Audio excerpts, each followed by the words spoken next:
Petugas damkar evakuasi buaya di drainase pemukiman warga.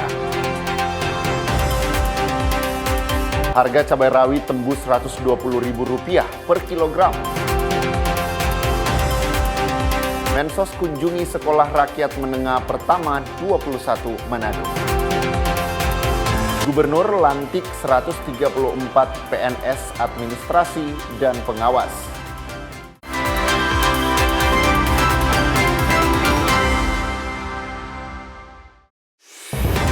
Selamat pagi saudara, apa kabar Anda hari ini? Kita berjumpa kembali dalam program Kompas Pagi. Selain keempat sorotan tadi, Anda juga bisa menikmati beragam informasi menarik lainnya yang dihimpun tim redaksi Kompas TV. Bersama saya Davis Pinontoan, inilah Kompas Pagi selengkapnya, hanya di Kompas TV, independen, terpercaya.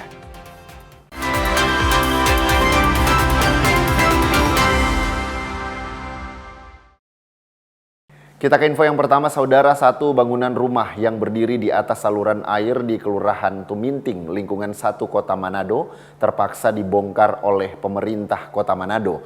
Bangunan milik warga ini ditertibkan karena berdiri di lokasi yang tak seharusnya didirikan rumah. Pembongkaran satu bangunan rumah yang ada di Kelurahan Tuminting, lingkungan 1 Kota Manado nyaris ricuh. Pemilik rumah sempat adu mulut dengan Satuan Polisi Pamong Praja saat rumahnya akan dibongkar. Pembongkaran rumah dilakukan karena rumah tersebut berdiri tepat di atas drainase atau saluran air. Akibatnya jika terjadi hujan bisa mengakibatkan banjir.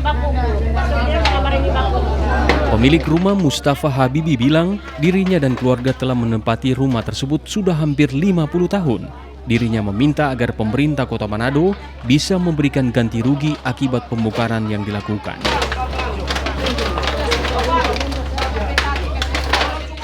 Tanto katu nya suka Pak no, tanggapan masa kan rumah sudah dibongkar Pak, walaupun itu kan cuma masalahnya Pak, dalam pembongkaran ini tidak ada mediasi Pak, tidak ada mediasi daripada kelurahan dan kecamatan tentang pembongkaran, cuma ada sama orang surat edaran toh, surat DP nama pemberitahuan toh, pertama, kedua, ketiga. Sampai pada situasi penggusuran pun nggak dikasih tahu orang kalau kapan DP waktunya. Setelah datang bilang besok sudah mau dibongkar. Bangunan badi sudah lama, jadi tidak ada larangan daripada pemerintah. Dari kelurahan juga tidak teken larangan jangan badir karena ada larangan, tidak ada Pak, karena saat itu kan belum ada larangan tentang berdiri bangun air, belum ada undang-undang ke situ. Bila rumah jadi lama, sudah 40 tahun, dia hampir 50 tahun, baru aturan itu sekarang kan muncul. Mungkin sekitaran 10 tahun lalu lah dia muncul di aturan itu. Sementara itu, Camat Tuminting Hence Patimbano mengatakan sebelum dibongkar pemerintah telah memberikan surat peringatan sebanyak 3 kali, namun tidak diindahkan oleh pemilik rumah sehingga pemerintah mengambil langkah tegas dengan melakukan pembongkaran. Tentunya ini penertiban yang dilaksanakan karena bangunan ini sudah beberapa kali dilaksanakan pertemuan, bahkan sudah ada surat untuk teguran pertama, teguran kedua, sampai juga pada tahap kemarin itu sudah kami sampaikan kepada pemilik bangunan. Kenapa demikian? Karena ini sangat mengganggu akan akses air yang ada, karena bangunan memang jelas berdiri di atas saluran air yang ada. Sebab ketika dia dibarengi dengan hujan yang deras, maka air ini tidak akan mengalir dengan baik adanya, sehingga dia meluap ke rumah pemukiman yang lain. Langkah ini dilakukan sebagai bentuk penegakan aturan sekaligus upaya mengatasi persoalan banjir yang selama ini dikeluhkan warga sekitar. Pemerintah tidak akan mentolerir bangunan yang berdiri di atas fasilitas umum, terlebih jika keberadaannya mengganggu kepentingan masyarakat dan berpotensi menimbulkan bencana lingkungan. Jimmy Dapar, Kompas TV Manado, Sulawesi Utara. Berita lainnya, Kepolisian Daerah Sulawesi Selatan membongkar kasus pencurian dengan pemberatan yang menyasar rumah mewah di sejumlah kabupaten di Sulawesi Selatan. Dalam pengungkapannya, polisi menangkap 2 pelaku termasuk penadah. Dari penyelidikan, pelaku telah beraksi di 33 TKP di 9 kabupaten dengan total kerugian korban 4,6 miliar rupiah. Ditreskrim Polda Sulawesi Selatan membongkar sindikat pembobol rumah warga di sejumlah kabupaten di Sulawesi Selatan. Dalam kasus ini, polisi menangkap dua pelaku, yakni JR 36 tahun dan seorang penada berinisial HA 58 tahun. Kasus pencurian dan pemberatan ini terungkap setelah polisi menerima informasi mengenai penjualan emas ilegal. Ditreskrim Polda Sulawesi Selatan bersama Satuan Reserse Kriminal Polres Jajaran kemudian melakukan penyelidikan hingga menangkap pelaku JR di rumahnya di Kabupaten Maros. Berdasarkan pemeriksaan, pelaku JR telah melakukan pencurian sejak tahun 2018 hingga 2026 di 33 rumah di 9 kabupaten di Sulawesi Selatan. Dari aksi pencuriannya tersebut, total kerugian korban mencapai 4 miliar rupiah lebih. Adapun pelaku JR menyasar rumah mewah yang ditinggalkan pemiliknya pergi ibadah saat hari besar keagamaan, lalu mencuri uang dan emas milik para korban. Dalam menjalankan aksinya, pelaku awalnya berpura-pura bertemu dengan mengetuk pintu setelah memastikan rumah tersebut kosong. Pelaku kemudian mencungkil pintu rumah dengan menggunakan linggis dan obeng. Selain menangkap para pelaku, polisi turut menyita barang bukti hasil kejahatan seperti 2 unit mobil, 6 motor, uang tunai senilai 394 juta, 3 berangkas, emas 25 gram, leburan emas 11 gram, 38 kwitansi pembelian emas, handphone, dan sejumlah dokumen. Atas perbuatannya, pelaku JR dikenakan pasal 477 KUHP dengan ancaman 7 tahun penjara. Sementara HA dijerat pasal 591 KUHP dengan ancaman 4 tahun penjara. Terkait kasus ini, polisi masih terus melakukan pengembangan untuk mengungkap kemungkinan adanya TKP dan pelaku lainnya, termasuk menerapkan pasal tindak pidana pencucian uang, mengingat besaran nilai aset yang diperoleh dari hasil kejahatan. Arif Tirtana, Kompas TV Makassar, Sulawesi Selatan.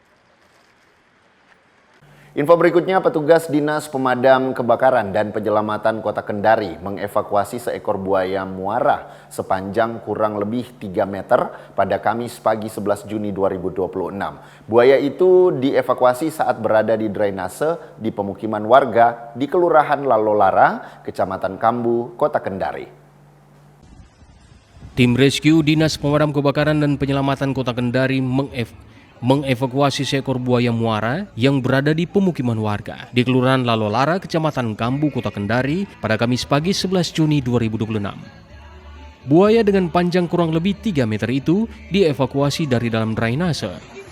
Kepala Bidang Penyelamatan Dinas Pemadam Kebakaran dan Penyelamatan Kota Kendari, Laode Darmawan, mengungkapkan sebelumnya pihaknya menerima laporan warga sekitar yang melihat seekor buaya di drainase. Mendapat laporan, tim rescue kemudian diterjunkan untuk melakukan proses evakuasi dibantu dengan warga sekitar. Buaya itu diduga kelaparan sehingga naik ke darat untuk mencari makanan. Ini berdasarkan laporan masyarakat ke sistem terpadu ya, Parbatan Damkar Kota Kendari ya, pada jam 7.45 ya. Dan setelah mendengar informasi itu, tim rescue langsung ke lokasi kejadian, ya, lokasi penanganan. Ya. Lokasi penanganan itu di Kelurahan Lalolara, ya, Kecamatan Kambu.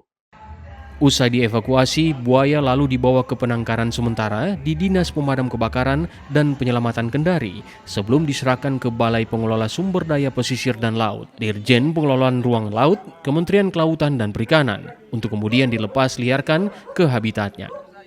Silvian Sakia, Kompas TV Kendari, Sulawesi Tenggara.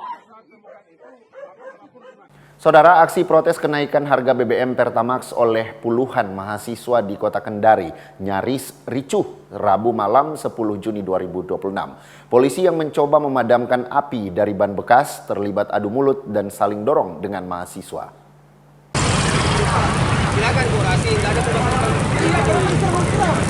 Ricuhan ini terjadi pada saat puluhan mahasiswa menggelar aksi protes kenaikan harga BBM jenis Pertamax di perempatan Jalan Kelurahan Kambu, Kota Kendari pada Rabu malam 10 Juni 2026.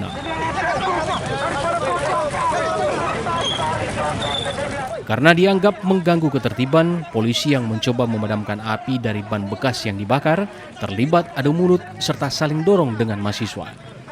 Kericuhan tidak berlangsung lama setelah kedua belah pihak dapat menahan diri. Dalam orasinya, mahasiswa menilai kebijakan pemerintah yang menaikkan harga BBM jenis Pertamax yang secara tiba-tiba sangat melukai hati rakyat, di mana dengan kenaikan harga BBM tersebut akan berdampak pada masyarakat kecil. Di sini tergabung dari mahasiswa keluarga besar, mahasiswa Fakultas Ilmu Sosial dan Ilmu Politik. Di sini memang kami soroti isu nasional terkait dengan kebijakan pemerintah. Seperti yang kita rasakan sekarang ini bahwa termasuk kenaikan BBM, lemahnya nilai tukar rupiah, kemudian berbagai isu-isu lain yang kemudian bersentuhan langsung dengan masyarakat. Karena sampai dengan hari ini kita belum mendapatkan sama sekali pencerahan langsung dari pemerintah terkait dengan kebijakan-kebijakan yang ngawur ini. Dan kami di sini sebagai mahasiswa akan terus menyuarakan, akan terus turun ke jalan sampai dengan mendapatkan pernyataan sikap langsung daripada pemerintah untuk mengevaluasi kembali kebijakan yang sudah diterbitkan ini.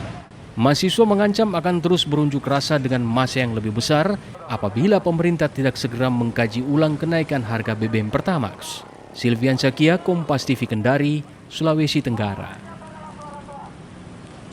Sejumlah mahasiswa yang tergabung dalam gerakan aktivis mahasiswa menggelar unjuk rasa menolak kenaikan harga BBM non-subsidi di Kota Makassar, Sulawesi Selatan Kamis sore.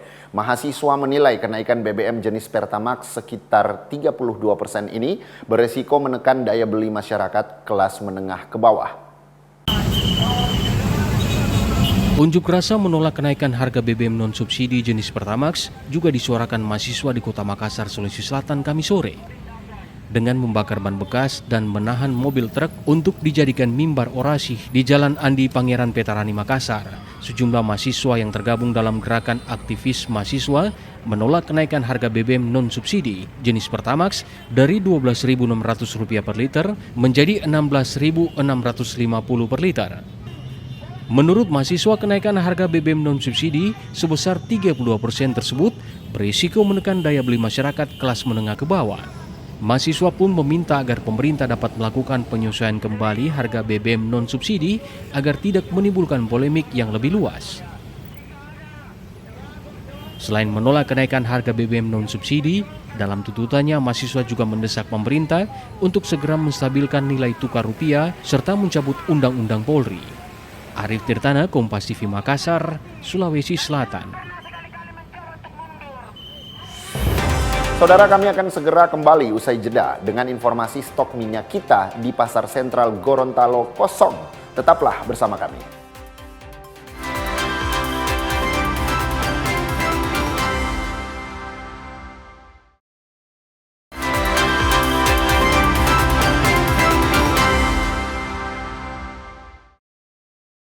Kembali Anda menyaksikan Kompas Pagi. Saudara, minyak goreng bersubsidi merek Minyak Kita sudah sekitar 2 bulan menghilang dari pasar sentral Kota Gorontalo. Para pedagang menyebut hingga kini belum ada kepastian kapan pasokan akan kembali masuk ke pasar. Rak penjualan minyak goreng bersubsidi merek Minyak Kita di pasar sentra Kota Gorontalo terlihat kosong. Pedagang mengaku sudah sekitar 2 bulan tidak menerima pasokan baru dari distributor, meski data administrasi telah dicatat pemerintah. Akibatnya produk minyak goreng bersubsidi yang selama ini menjadi pilihan banyak masyarakat kini sulit ditemukan di pasar. Pedagang bilang belum mendapatkan penjelasan pasti mengenai penyebab terhentinya pasokan Minyak Kita tersebut. Kayaknya tidak masuk serentak ya, cuma tanpa yang tertentu yang masuk. Kalau macam saya ini didaftar, diminta semua formulirnya itu, pada akhirnya sampai sekarang tidak ada. Sudah daftar, lalu tidak ada terkirim. Sudah berapa lama Pak tidak ada Minyak Kita di sini? Sekitar 2 bulan lebih. Di lapak lainnya sempat mendapatkan stok Minyak Kita sekitar 2 pekan lalu. Namun hingga kini belum ada tanda-tanda masuknya kembali pasokan Minyak Kita ke pasar sentra Kota Gorontalo. Pedagang berharap pasokan minyak goreng bersubsidi segera kembali normal agar harga dan ketersediaan minyak goreng di pasar dapat stabil. Fikar Buntuan, Kompas TV, Gorontalo. Sementara itu, saudara, selain sejumlah bahan pokok di pasar tradisional Kota Manado alami kenaikan harga, terutama pada minyak goreng curah yang kini tembus angka Rp22.000 dari harga normal Rp19.000. Sementara komoditas cabai rawit harganya meroket hingga Rp120.000 per kilogram. Kenaikan harga bahan pokok dan bumbu dapur terus terjadi di pasar tradisional Kota Manado. Dari pantauan di Pasar Bersati pada 11 Juni, kenaikan harga bahan pokok terutama terjadi pada minyak goreng curah yang kini dijual Rp22.000 per kilogram, naik sebesar Rp3.000 dari harga normal. Kenaikan sudah terjadi lebih dari 3 pekan, diikuti oleh kenaikan harga beras yang mulai dijual dengan harga Rp16.500 hingga Rp18.000 per kilogram untuk kategori beras medium. Kenaikan juga terjadi pada bumbu dapur seperti cabai rawit yang naik signifikan hingga Rp120.000 per kilogram. Pedagang menyebut naiknya harga cabai rawit karena kurangnya pasokan yang masuk. Sementara untuk bawang merah yang sempat naik hingga Rp100.000, kini mulai turun di kisaran Rp60.000 hingga Rp70.000 per kilogram. Pokoknya ini barang ini hampir semua naik, hampir semua. Pokoknya mau di beras, mau di minyak, kalau gula sih belum. Masih 385 sampai sekarang kemarin, tapi itu kita bilang sih dia sebenarnya mau naik, cuman karena dia ada barang, kasih naik minyak kalau kemarin ambil 400. Kalau harga jual jadi berapa? Biasa kan cuma 90, hari 120, pengiriman kurang. Kalau bawang merah yang sempat naik bagaimana? Sama. Masih tinggi. Tapi hari ini sudah ada stok baru. Ada. Eceran sekarang 80. Kenaikan harga bahan pokok dan bumbu dapur ini disebut oleh pedagang turut berdampak pada menurunnya penjualan mereka dalam seminggu terakhir. Masyarakat disebut kerap membatasi jumlah pembelian. Swingli Manderes, Kompas TV Manado, Sulawesi Utara. Sementara itu, saudara, harga minyak goreng curah di Pasar Bersahati Manado naik. Kenaikan harga minyak goreng curah hingga Rp22.000 per kilogramnya, sementara harga minyak goreng minyak kita tetap di harga eceran yang ditetapkan pemerintah, yakni Rp15.700 per kilogram. Untuk informasi selengkapnya terkait fluktuasi harga minyak goreng, ikuti laporan jurnalis Kompas TV Swingli Manderas dan kameramen Hence Tumilaar yang telah direkam sebelumnya. Ya saudara, saat ini saya sedang berada di Pasar Bersahati Kota Manado, di mana kami tengah memantau pergerakan harga dari sejumlah bahan pokok. Nah, salah satu bahan pokok yang cukup signifikan mengalami kenaikan harga adalah minyak goreng curah. Di tengah kenaikan harga minyak goreng curah, saat ini masyarakat cenderung beralih ke penjualan minyak kita yang dikeluarkan pemerintah dan masih dijual dengan harga eceran tertinggi, yaitu senilai Rp15.700. Untuk lebih lengkapnya kita akan bertanya ke pedagang yang ada di Pasar Bersahati. Saat ini saya sudah berada bersama dengan Ibu Feby yang merupakan salah satu pemilik gerai yang ada di Pasar Bersahati. Selamat pagi Bu Feby. Pagi.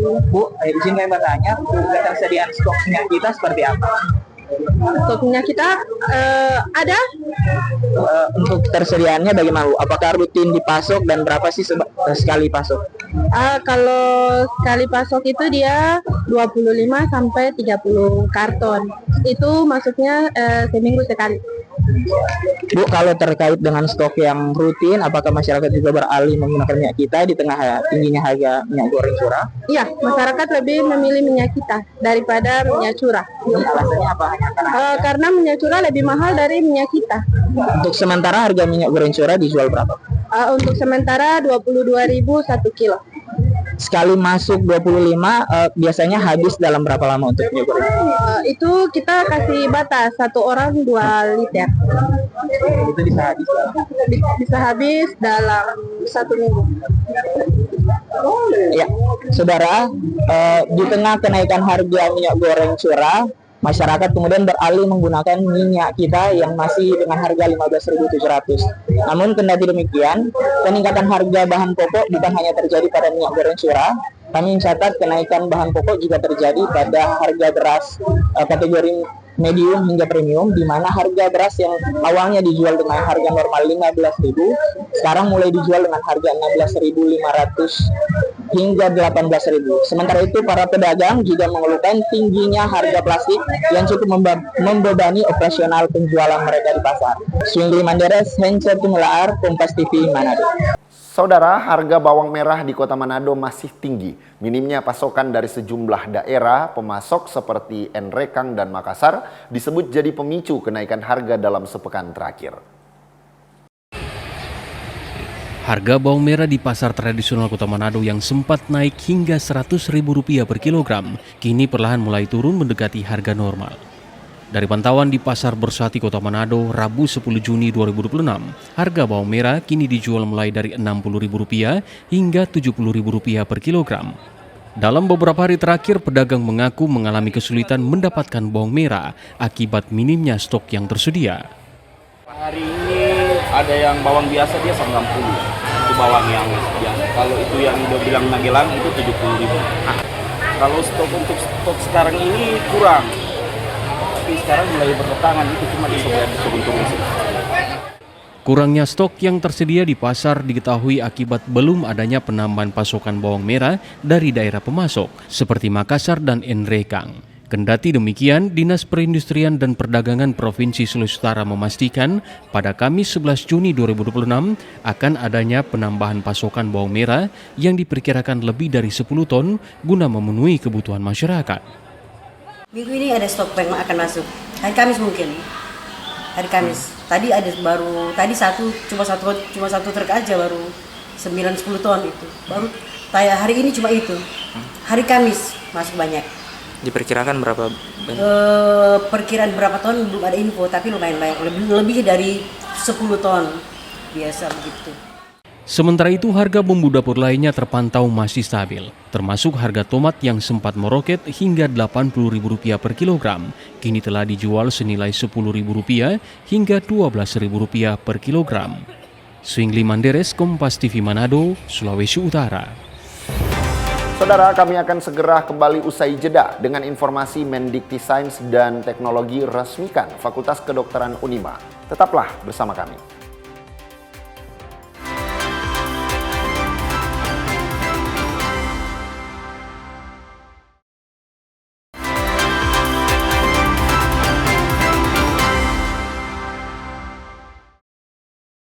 Terima kasih Anda masih bersama kami di Kompas Pagi. Saudara, Sivitas Akademika Universitas Negeri Manado atau Unima kini resmi telah memiliki Fakultas Kedokteran.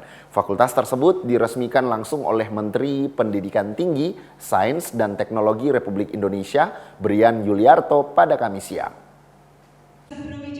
Peresmian Fakultas Kedokteran Unima ditandai dengan penggoyangan angklung dan pemotongan nasi tumpeng oleh Mendikti Saintek bersama Gubernur Sulawesi Utara, Rektor Unima, serta perwakilan Kepala Daerah se-Sulawesi Utara. Pemberian simbolis Alma Mater Kampus Unima kepada mahasiswa baru sebagai simbol sivitas yang secara resmi sudah dibuka juga dilakukan oleh Menteri Brian Yuliarto. Menteri Dikti Saintek Brian Yuliarto juga berkesempatan meninjau berbagai ruangan dan fasilitas yang ada di Fakultas Kedokteran Unima tersebut. Peresmian Fakultas Kedokteran merupakan atensi khusus Presiden Prabowo Subianto untuk memenuhi kebutuhan jumlah dokter di daerah. Seluruh 50 dokter atau mahasiswa FK baru ini ternyata berasal dari beasiswa yang didanai oleh seluruh Pemda provinsi maupun Pemda kota kabupaten di seluruh Sulawesi Utara. Dari 50 mahasiswa kedokteran Unima yang angkatan pertama ini dan juga nanti tentu yang menyusul angkatan berikutnya itu didanai oleh Pemda kota kabupaten maupun provinsi. Pihak Unima menjamin para mahasiswa baru telah melalui proses penerimaan secara transparan dan sesuai dengan mekanisme dan prosedur. Para mahasiswa baru begitu semangat karena mereka merupakan mahasiswa penerima beasiswa berdasarkan hasil seleksi dan penjaringan siswa berprestasi dari berbagai daerah di Sulawesi Utara. Syarat utama mereka direkomendasikan oleh tiap kabupaten karena ini berhubungan dengan pembiayaan dari tiap kabupaten. Kemudian proses seleksinya kita lakukan secara terbuka dari 10 itu. Kemudian mereka kita ambil 3 terbaik dari tiap kabupaten itu yang menjadi kuota untuk tiap kabupaten yang kita umumkan yang totalnya 37 dan memang masih ada beberapa kabupaten yang masih belum mencapai kuota dan itu kita beri kesempatan berikut untuk seleksi yang berikut.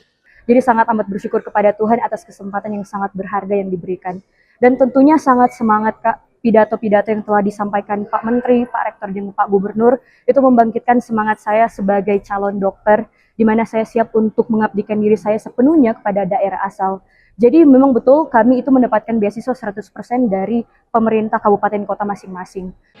Kuota penerimaan mahasiswa baru Fakultas Kedokteran Unima berjumlah 50 mahasiswa, 37 mahasiswa lolos, sementara untuk 13 calon mahasiswa masih dalam tahap penerimaan dan ditargetkan tuntas sesuai kuota pada akhir Juni ini.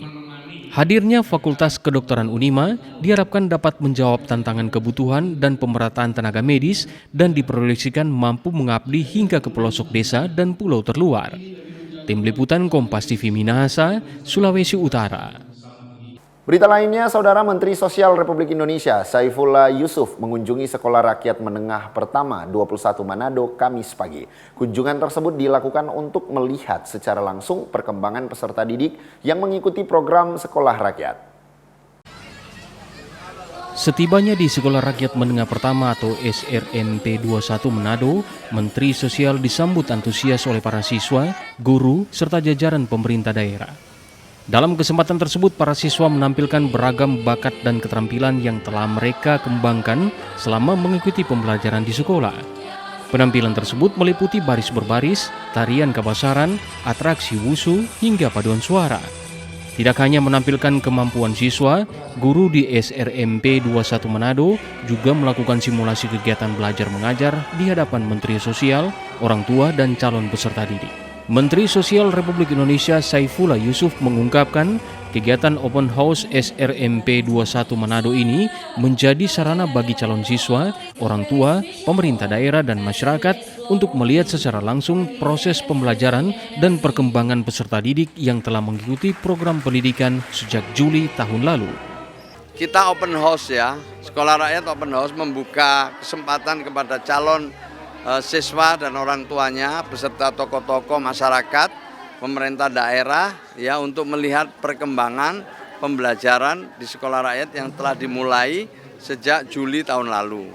Kita tahu sekarang, kita lihat secara langsung bagaimana anak-anak sudah lebih percaya diri, anak-anak kita lebih semangat untuk belajar, ya lebih bugar, lebih disiplin dan berani tampil di atas panggung. Itu adalah satu karakter-karakter yang positif dan diharapkan dengan adanya perkembangan ini ke depan mereka bisa lebih banyak lagi karya yang bisa tampil. Menteri Sosial Republik Indonesia berharap melalui program Sekolah Rakyat akan semakin banyak anak-anak dari keluarga kurang mampu yang mendapat akses pendidikan berkualitas dan gratis, sehingga mereka dapat mengembangkan potensi diri dengan lebih optimal. Jimmy Dapar, Kompas TV Manado, Sulawesi Utara. Berita lainnya, Wakil Menteri Koordinator Bidang Hukum, HAM, Imigrasi, dan Pemasyarakatan RI Otto Hasibuan meresmikan kantor pusat bantuan hukum saat melakukan kunjungan kerja ke Kota Manado, Sulawesi Utara Kamis siang. Kantor PBH dibentuk untuk memberikan bantuan hukum secara gratis kepada masyarakat yang tidak mampu atau miskin. Kantor Pusat Bantuan Hukum ini akan menjadi salah satu wadah untuk membantu masyarakat yang membutuhkan bantuan hukum secara cuma-cuma. Wamen Otto Hasibuan bilang, Perhimpunan Advokat Indonesia hingga saat ini telah membuka 177 pusat bantuan hukum di seluruh Indonesia. Menurut Otto, layanan pro bono menjadi salah satu kunci untuk meningkatkan akses keadilan bagi masyarakat. Memiliki kantor cabang PBH itu di 177 cabang di seluruh Indonesia. Ini yang 177 ini dibentuk nih ya, PBH Peradi ini. Harapan saya karena memang PBH ini adalah tidak merupakan proyek dari pemerintah, tetapi dapat membantu program pemerintah. Karena sebenarnya bentuk hukum ini adalah merupakan kewajiban pemerintah sebenarnya. Karena negara kan wajib memberikan kepastian hukum kepada seluruh masyarakatnya. Nah, di sini PBH mengambil bagian di dalam melaksanakan program pemerintah ini sehingga membentuk PBH dengan cara pro bono. Tidak ada pemungutan uang untuk menangani perkara di sini. Otto Hasibuan berharap agar masyarakat di seluruh pelosok tanah air bila membutuhkan bantuan hukum dapat menghubungi PBH Peradi di daerah masing-masing. Pembelian layanan hukum gratis ini sebagai bentuk memberikan layanan yang maksimal kepada masyarakat. Jimmy Dapar, Kompas TV Manado, Sulawesi Utara. Kita ke info berikutnya, Saudara. Gubernur Sulawesi Utara Julius Selvanus melantik 134 pegawai negeri sipil dalam jabatan administrasi dan pengawas di lingkungan Pemprov Sulut Kamis sore. Gubernur berharap para pegawai yang baru saja dilantik bisa memberikan kontribusi dalam memberikan pelayanan kepada masyarakat. Pelantikan ke-134 pegawai dalam jabatan administrasi dan pengawasan di lingkup Pemprov dilakukan di Gedung Mapalus, kantor Gubernur. Gubernur Provinsi Sulawesi Utara Julius Selvanus mengatakan pelantikan pegawai administrasi dan pengawas di lingkungan pemerintah merupakan hal yang lumrah. Ia menilai rotasi jabatan dan pengangkatan jabatan merupakan hal wajar dan diperlukan untuk penyegaran.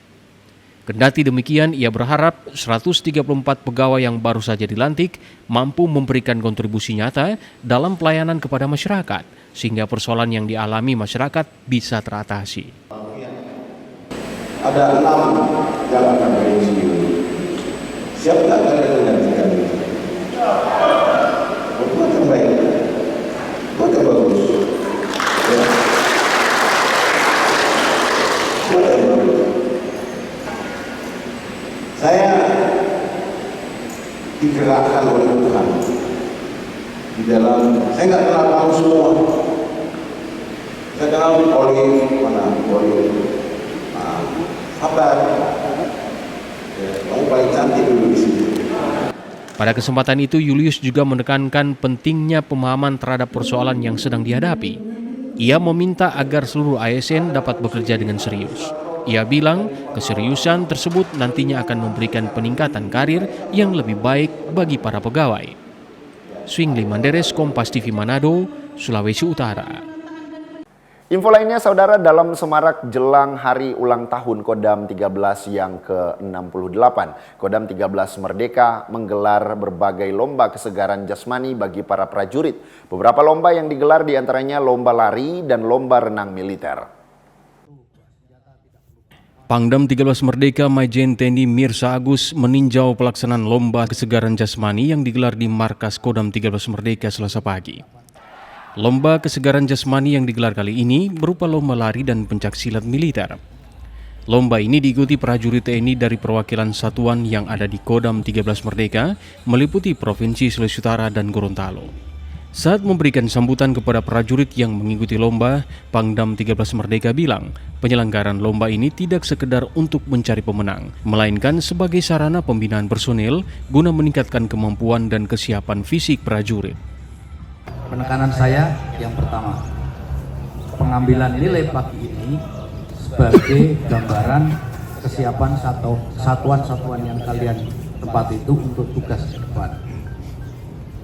Jadi tolak ukur kegiatan yang telah kamu lakukan kemarin-kemarin kita ambil pagi ini hanya melalui kesegaran A. Betul?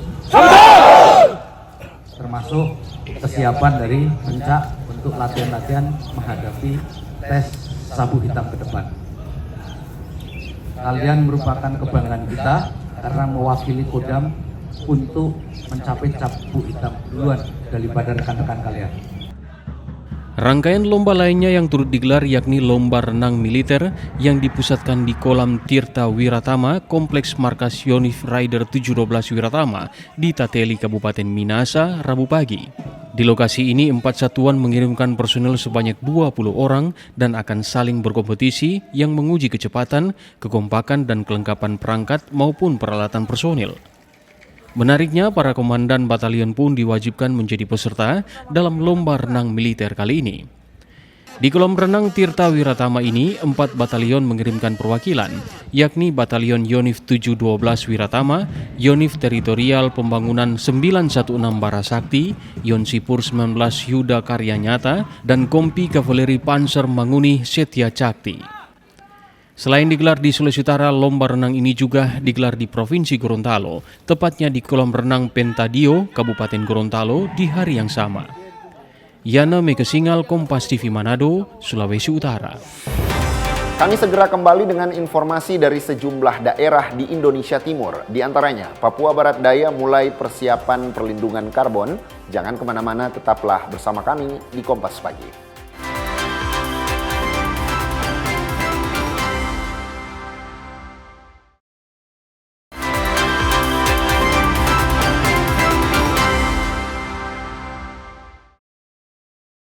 Kembali Anda menyaksikan Kompas Pagi, Saudara. Pemerintah Kabupaten Sorong mengeluhkan kebijakan pemangkasan dana transfer ke daerah atau TKDE yang dinilai berdampak langsung terhadap kemampuan keuangan daerah. Joni Kamuru, Bupati Sorong, bilang kebijakan pemangkasan dana transfer ke daerah berdampak pada menurunnya kemampuan keuangan daerah dan berpengaruh pada pelaksanaan program pembangunan hingga pelayanan masyarakat.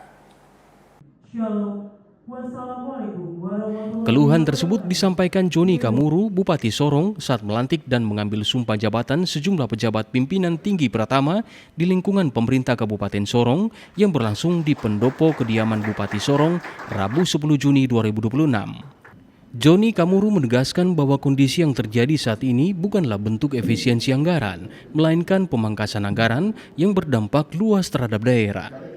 Menurutnya, jika efisiensi dilakukan, maka yang dikurangi adalah program-program yang tidak prioritas. Namun saat ini pemangkasan justru menyentuh anggaran yang berpengaruh terhadap pembangunan dan pergerakan ekonomi daerah. Bupati Sorong turut menyoroti kondisi masyarakat di kampung-kampung yang selama ini hanya mengharapkan terpenuhinya kebutuhan dasar seperti akses jalan, sarana peribadatan, serta pelayanan publik yang layak. Anggaran dipangkas. Kalau efisiensi itu berarti yang tidak penting baru dipangkas. Ini loh, ini ekonomi daerah tidak berkembang, tidak jalan loh. Ini masyarakat di kampung-kampung menderita, jalan tidak bisa, mereka pusarana. Padahal masyarakat ini kan mereka tidak minta. Masyarakat daerah, apalagi masyarakat yang hidup di tanah Papua, mau masyarakat asli Papua dan masyarakat non Papua yang hidup di tanah Papua, dan terutama mereka kan macam selama ini kita urus, bisa bangun sarana peribadatan, jalan itu saya mereka sudah tenang. Apalagi masyarakat di kampung-kampung, mereka bisa beribadah, pergi ke rumah ibadah, mereka bisa rumah ibadahnya paling tidak layak, mereka datang beribadah, berdoa untuk pemerintah pusat, pemerintah daerah, dan mereka nyaman, itu aja, mereka tidak. Bupati Sorong menilai pemangkasan dana transfer ke daerah berpotensi menghambat pembangunan, pelayanan publik, dan pertumbuhan ekonomi masyarakat, khususnya di wilayah-wilayah kampung yang masih membutuhkan dukungan infrastruktur dasar. Asharul Rahmat, Kompas TV Sorong, Papua Barat Daya. Sementara itu, pemerintah Provinsi Papua Barat Daya terus mempersiapkan langkah menuju perdagangan karbon melalui skema perlindungan karbon berbasis yurisdiksi. Upaya ini dilakukan sebagai bagian dari komitmen mendukung pembangunan rendah karbon sekaligus menjaga kelestarian hutan dan lingkungan di daerah. Namun, berbagai tahapan teknis dan regulasi nasional masih harus diselesaikan sebelum skema tersebut dapat berjalan. Dalam upaya meningkatkan pemahaman publik mengenai perubahan iklim, pengelolaan sumber daya alam berkelanjutan, serta pembangunan rendah karbon di Papua Barat Daya, pemerintah Provinsi Papua Barat Daya bersama Konservasi Indonesia menggelar lokakarya jurnalis bertajuk Nature Climate Solutions atau NCS di Kota Sorong, Kamis 11 Juni 2026. Pada kegiatan tersebut, Serteis Julian Sakrim, Kepala Bidang Pengelolaan DAS dan Perhutanan Sosial Provinsi Papua Barat Daya menyebut, pemerintah provinsi telah berkomitmen mengajukan skema perlindungan karbon berbasis yurisdiksi kepada pemerintah pusat. Menurut Serteis Julian Sakrim, hingga saat ini pemerintah pusat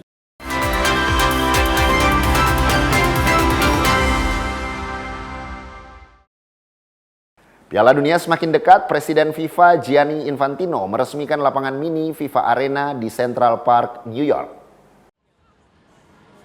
Presiden FIFA meresmikan lapangan mini FIFA Arena di Central Park, New York. Acara ini bukan hanya menonjolkan lokasinya yang ikonik, bertepatan dengan pengumuman acara nonton bareng final Piala Dunia di lokasi yang sama secara gratis. Dengan peresmian lapangan mini pertama dari total 26 lokasi di kawasan New York, New Jersey, Infantino ingin meninggalkan warisan jangka panjang. Presiden FIFA juga menyoroti dampak sosial dari kehadiran Piala Dunia. Ia ingin fasilitas ini menjadi ruang aman bagi anak-anak untuk bermimpi. Berita lainnya, Indonesia meraih 2 kemenangan dalam laga FIFA Matchday 5 dan 9 Juni 2026. Analis sepak bola nasional Iksan Mahar menilai kemenangan ini bisa menjadi modal positif menatap Piala AFF 2026.